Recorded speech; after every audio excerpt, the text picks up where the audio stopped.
What's good, YouTube? It's your boy D-Riff. Hey, today we got another special video. Today we're going to be reacting to This Is What Happens to Wrestler's Body.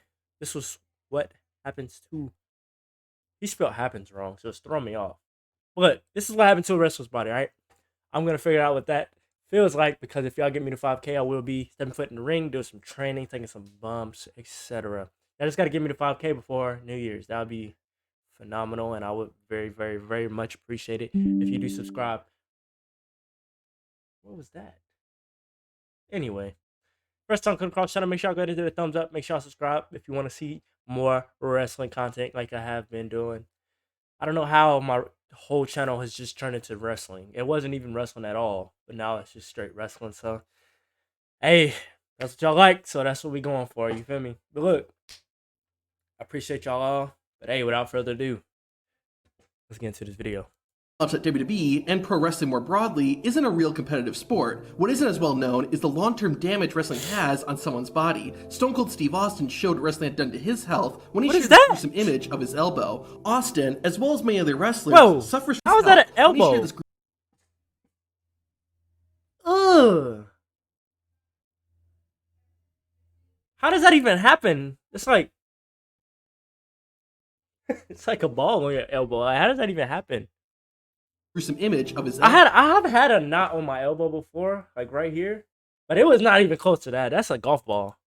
Austin, as well as many other wrestlers, suffers from olecranon bursitis. What happens is a small fluid sac near the elbow called bursis becomes irritated or inflamed and fills with extra fluid. For wrestlers, this often comes as the result of hitting the ring mat with their elbows repeatedly. Other wrestlers have suffered from olecranon bursitis. I had mine just like that. I had that happen to me before on my left elbow. I played basketball, so whenever I hit the floor too hard, I would get that.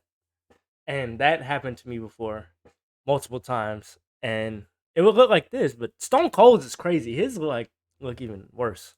Bursitis too, such as John Cena and Sami Zayn. Another body part that can be altered because of wrestling is the ear. Wrestlers like Brock Lesnar and Bruno Sammartino suffered from cauliflower ear, which causes the ear to look deformed. Cauliflower ear is a result of getting hit in the ear hard enough that it causes the cartilage to separate from the skin. This is one reason why amateur wrestlers wear headgear. While cauliflower ear doesn't always have negative effects, it can still cause hearing loss. Kurt Angle had cauliflower ear, and despite having it drained, the injury caused him to go deaf in his left ear. Another part of a wrestler's body that can be deformed is the chest. Several wrestlers have had a noticeably wider gap in their pectoral muscles as they progress in their careers. The reason for this is due to microtrauma, or more simply, all the abuse they take from wrestling. These microtraumas cause nerve damage and muscle tears, and this can result in a wrestler's pecs separating. Bro, that's why that happens? These microtraumas cause nerve damage and muscle tears, and this can result... I thought they were just born like that. Like, I didn't know Big Papa Pump's chest used to look like, well, you can't really see because my head's in the way, but look at his chest right here, look at the middle one, and then look at him now. That is nasty. And people say wrestling is fake. Yeah, it's scripted, but what their bodies go through, man, you can't fake that. Result in a wrestler's pecs separating. Blading is another part of wrestling that can affect a wrestler's body. Blading is when a wrestler secretly cuts themselves during a match to make it look like their opponent busted them open. Some wrestlers have had lasting damage done to their heads because of it. Both Devon Dudley, Dusty Rhodes, and especially WWE Hall of Famer Abdullah the Butcher carry scars on their forehead from years of blading. More serious issues that can affect a wrestler's long-term health and even kill them are those caused by steroids and painkillers. One side effect of taking steroids is acne. Wrestlers who are using the substance will often have an acne breakout, particularly on their backs. Another condition caused by steroid use is gynecomastia. Gynecomastia is caused by a chemical imbalance and results in breast tissue swelling, making a wrestler's pecs look inflated and overgrown. So you telling me Montez Ford does steroids? Is that what you're saying? Because I don't think Montez Ford does steroids. Do y'all think Montez Ford does steroids? I don't think he does. But I don't know, cause Tap Out he be pulling some stuff out of his rear end.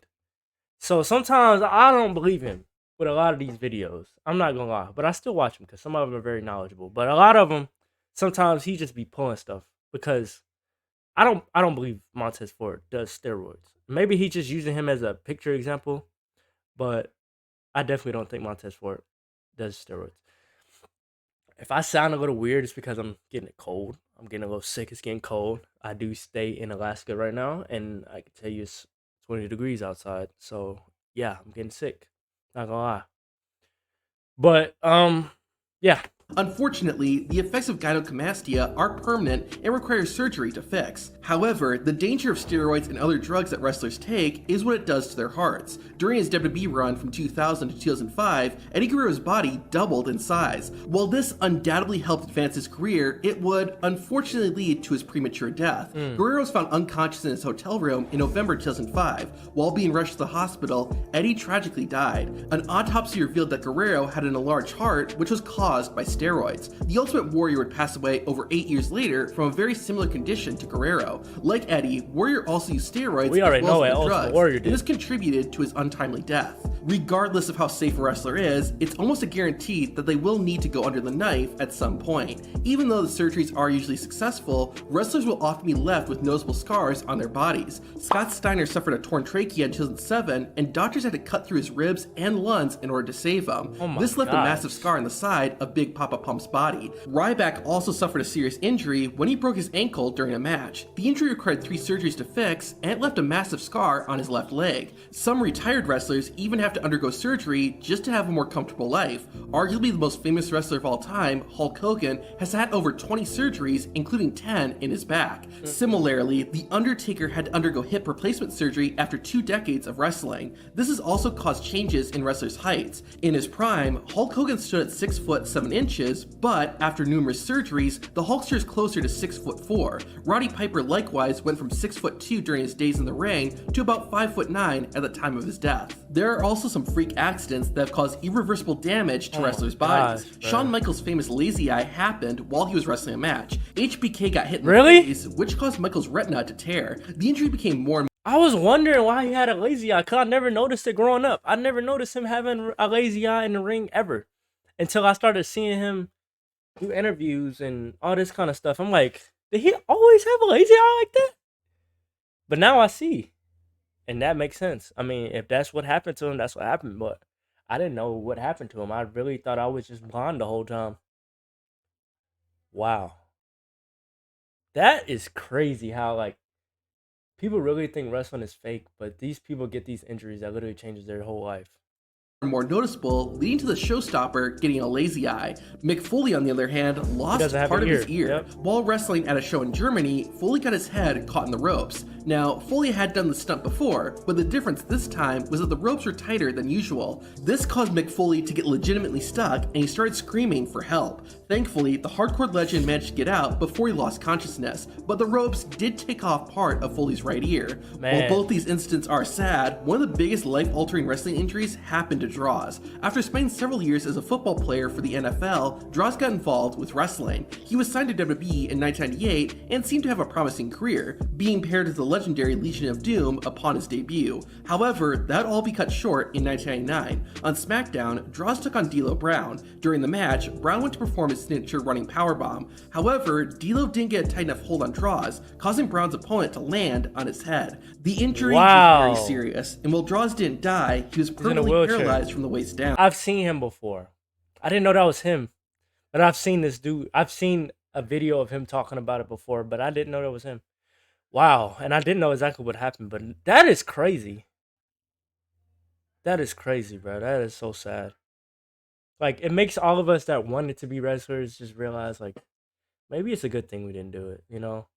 Because me, I know sometimes I'm like, I really want to step foot in the ring and just, like, try it. Because I know if we blow up enough, I know how Logan Paul, you know, he blew up. And he said, oh, I'm going to be a wrestler now, you know, try this wrestling thing out. That's how I would do it, too, if I was like that. But, wow. That sucks. Because of all these risks and long-term damage, wrestlers have a lot of respect for the business. This is why there are a number of unwritten rules and traditions in wrestling. Okay. Well, that's the end of the video. If I got any other videos on me in particular, make sure y'all go ahead and hit that thumbs up. Make sure y'all subscribe, because your boy is almost at 5K. But hey, without further ado, like this video, subscribe if you're new. It's your boy D-Riv, man. I'm out.